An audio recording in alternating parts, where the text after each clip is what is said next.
In January of 2013, Bishop Alexander Sample of Milwaukee released a letter to his diocese discussing sacred music. Now there's a timeline here because in April, Bishop Sample was appointed the Archbishop of Portland, Oregon, and it was also one of the last appointments by Pope Benedict XVI. So this letter to his diocese was one of the final things that he did before he left for Portland, Oregon. In his letter, Bishop Sample discusses much of what I have been discussing in my sacred music videos. I'm just going to talk about a few points he made in this letter. In section 2, he says, "One often gets the impression that as long as the written text of the music or song speaks about God, then it qualifies as sacred music. Given what has been articulated here in this letter, this is clearly not the case. As an example, the Gloria of the Mass set to a polka beat or in the style of rock music is not sacred music. Why not?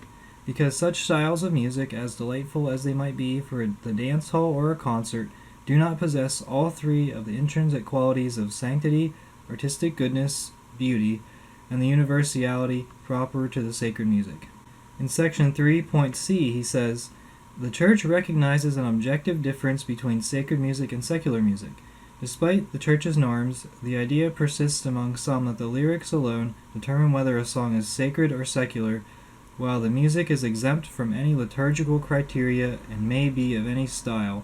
This erroneous idea, which was alluded to earlier, is not supported by the Church's norms either before or since the Second Vatican Council."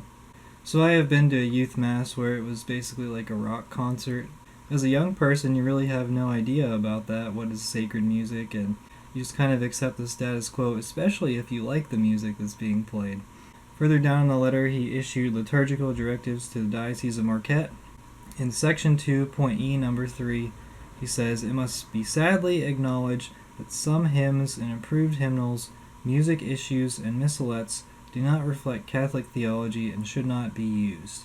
This is really ironic because just a few months after he issued this letter, he was appointed the Archbishop of Portland, Oregon, which in a previous video I talked about is the home of Oregon Catholic Press, which issues hymnals for many churches in the United States.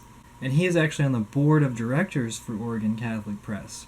So the fact that he said in this 2013 letter that some songs in these hymnals are not appropriate for Mass is really ironic, but it's also a very positive sign.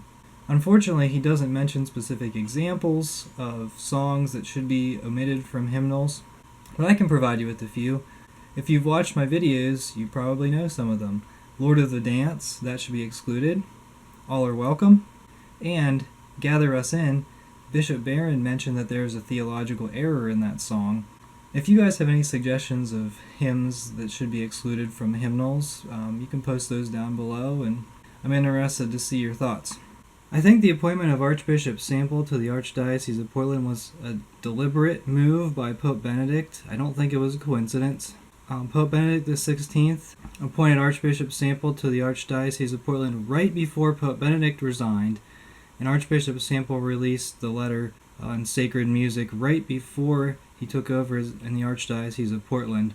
It is my opinion that Pope Benedict knew that Oregon Catholic Press had a profound, stranglehold on the Catholic music industry, and he appointed Archbishop Sample because of that. In January of 2019, Archbishop Sample re-released his letter in the Archdiocese of Portland. Now, I don't know what effect this will have on his archdiocese, but it is a really promising sign, like I said earlier, that he is on the board of OCP, Oregon Catholic Press. But the fact that he released this letter and he is highlighting the need for chant in masses is really significant. He is one of the most influential sacred music bishops in the world because of his association with Oregon Catholic Press. So I am optimistic for the future of sacred music because of Archbishop Sample's opinions and his impact on the industry. I think it's really important to understand what sacred music is and how it should be presented at the liturgy. So if you know anyone involved with music ministry in any parish or in any capacity, if they're involved with any kind of music ministry, I would highly recommend sending them this document so that they have a better understanding of what sacred music is.